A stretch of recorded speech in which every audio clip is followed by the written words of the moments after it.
General Ziaur Rahman. The second part of this book, Bangladesh, A Legacy of Blood, written by Anthony Mascarenhas. In the second part, we'll talk about another very important figure of Bangladesh's politics. He also had role in the liberation war of Bangladesh. In author's word, General Ziaur Rahman, the man and the myth. How he came into power. Initially, we'll talk about his military career, and then later on about his political career. His journey from an unknown army officer, initially in Pakistan Army, and then in Bangladesh Army, and later he became the Chief of Army Staff, and eventually he became the President of Bangladesh.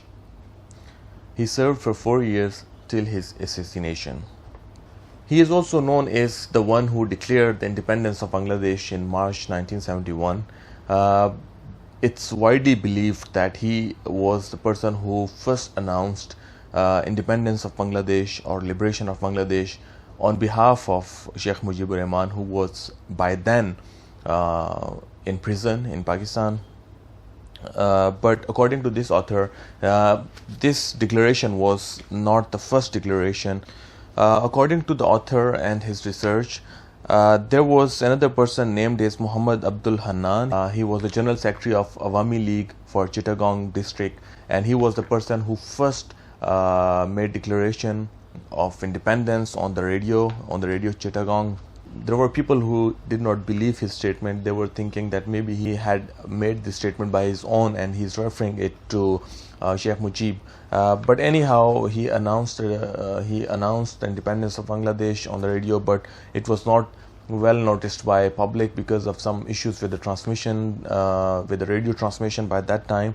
Later on, General Ziaur Rahman, according to some of his subordinates, they were all around there in a transmission station during the liberation war, and some of his subordinates asked him, why don't you declare independence of Bangladesh on radio station, since we are already in a transmission station or in a radio station.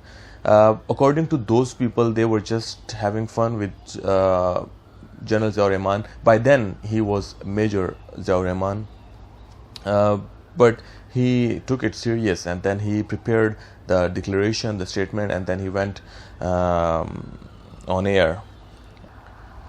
About his military career, he was an ordinary major in Pakistan Army. He also served as the instructor in Pakistan Military Academy Kakul in Abbottabad. And then he has also served as an intelligence officer in Pakistan Army. Because he has served as an intelligence officer, so the impact of that training was always there on his personality. That was one of the reasons that this person was very low profile, and then most of the times he doesn't give any statement. Most of the times he doesn't express his feelings or his views on any particular issue, and his statements most of the times were convoluted.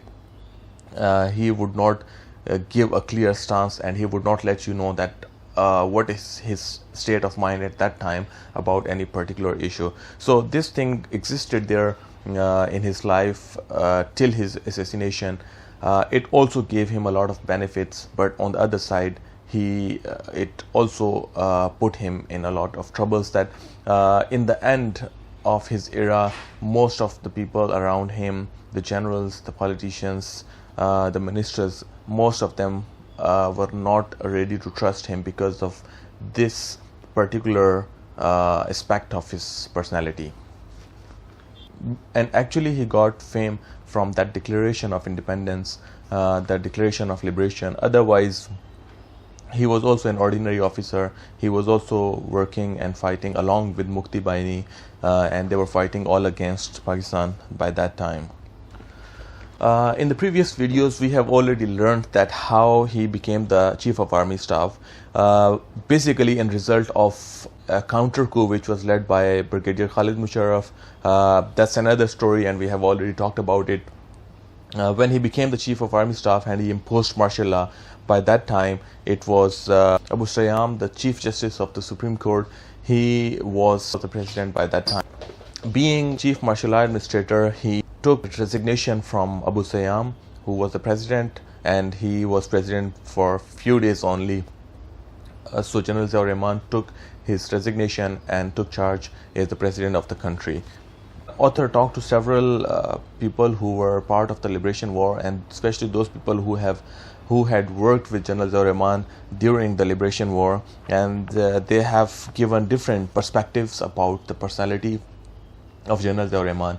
One of them, he said, and it became quite famous, this statement that General Ziaur Rahman is a person. I would quote it here. So according to author, he's saying, my informant, who for the present does not wish to be identified, looked at me for a long time. Then almost in a whisper he said, Zia was a man who could kill with one hand and could eat with the other. The same person also shared an incident where Major Ziaur Rahman, he was involved in killing of some Bihari civilians. During that Liberation War, he is mentioning an incident. He's saying, at about sunset, my informant said a group of Biharis, some 18 men and 12 women, were caught on the road while trying to slip into the city and the safety of Pakistan army. These Urdu-speaking people were brought to Zia at the radio station, since he was a senior Bengali military person in the area. So what were Zia's orders then? Take the men out and shoot them, Zia ordered. Then pointing to the women, he told his troops, you can do what you like with them.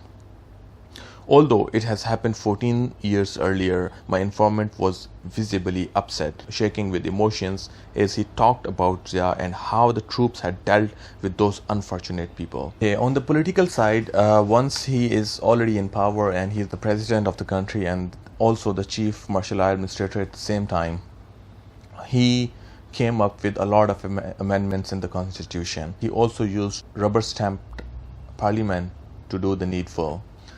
General Zia's amendments, however, were even more undemocratic. They were a combination of Mujib's philosophy and the system of basic democracies propounded by Field Marshal Ayub Khan, Pakistan's first military dictator. The main difference was that Zia allowed for a multi-party system, but he strictly limited its effectiveness by concentrating overwhelming authority in an executive president. Under the new arrangements, the president, that is General Ziaur Rahman, would appoint the prime minister, and it's not necessarily be from the majority party in the National Assembly. The president could appoint 1/5 of the cabinet from outside the parliament. The amendments also allowed president to sign treaties with foreign powers without the approval of the parliament, if he considered it to be in the national interest. Khwankar Mushtaq Ahmed said that General Ziaur Rahman, democracy is worse than the dictatorship. He had established a constitutional dictatorship to mislead the people. There's another paragraph which is worth reading. Here author is saying that having established himself as the uncrowned king of Bangladesh, General Zia went all out to transform the country and society. First, he strengthened the military establishment, which was his power base. He created new divisions, promoted and appointed several new generals, and he empowered the paramilitary force, such as the Bangladesh Rifles and the Ansars. The number of police was increased from 40,000 to 70,000, including a 12,500 strong elite combat police force trained and equipped for counter-insurgency action. The defense budget, it also increased rapidly, and which was merely 13% of the total revenue budget under Sheikh Mujib in 1974, was almost trebled at the time when General Zia died. He also gave the slogan of work, work and work, and I think initially this slogan was given by Muhammad Ali Jinnah, he gave this slogan, work, work and work, and he was also a very hardworking person. So he also gave this slogan, and at a point the author is saying that the president himself worked tirelessly. Some ministers recall being summoned to Banga Bhavan at 4 a.m. Another aspect of his personality, being a politician, the author is saying that no one disputes that Zia was incorruptible as far as money and the trapping of the wealth were concerned. He did not own a house in Dhaka, as did almost everyone in the higher echelons of the government. It has been recorded that at one occasion he took advance against his salary to buy some furniture, and then he paid it back in installments. There were a lot of development and projects that he started, the digging of the canals, the sports complex, and there are several other things that mentioned by this author which happened during his time, during his tenure. Another thing I would like to clarify is that I have talked to many Bangladeshis, and I found some of them believe that it was General Ziaur Rahman who was involved in the assassination of Sheikh Mujib. Maybe it is because of political differences, because the philosophy of Sheikh Mujib's Awami League is very different from the philosophy of BNP, which was established by General Ziaur Rahman. But I would say that there was no role of General Ziaur Rahman in the assassination of Sheikh Mujib.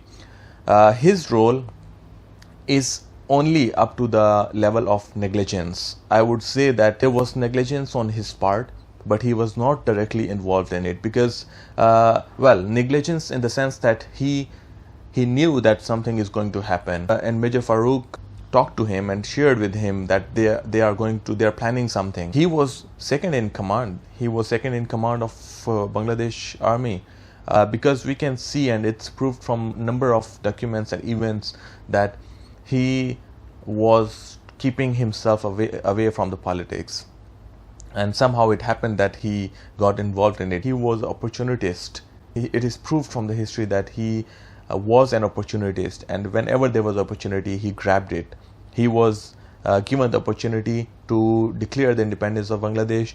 He grabbed that opportunity. He was given the opportunity to become the Chief of Army Staff. He took that opportunity. Once again, he had an opportunity to become the President of the country and Chief Martial Administrator, and he grabbed it. So that is the life of General Ziaur Rahman. Back to the topic, I would say he was not directly involved, but yes, there was negligence on his part. Once he became the Chief of Army Staff and then later on the President, he had given the safe passage, and he had provided safety to those who were involved in the murder of Sheikh Mujib. Not only that, but he also gave them good positions. He gave them the positions of ambassadors. Because of that, many people have this perspective that he was directly involved in the assassination of Sheikh Mujib. So that's all about his personality and his role as a military officer and later on as a politician. In the next part, I would talk in detail about the military coups, mutinies and executions during his rule. How did he counter the mutinies? There were a number of rebellions and mutinies against him, and how he countered them, and how did his rule or his era came to an end.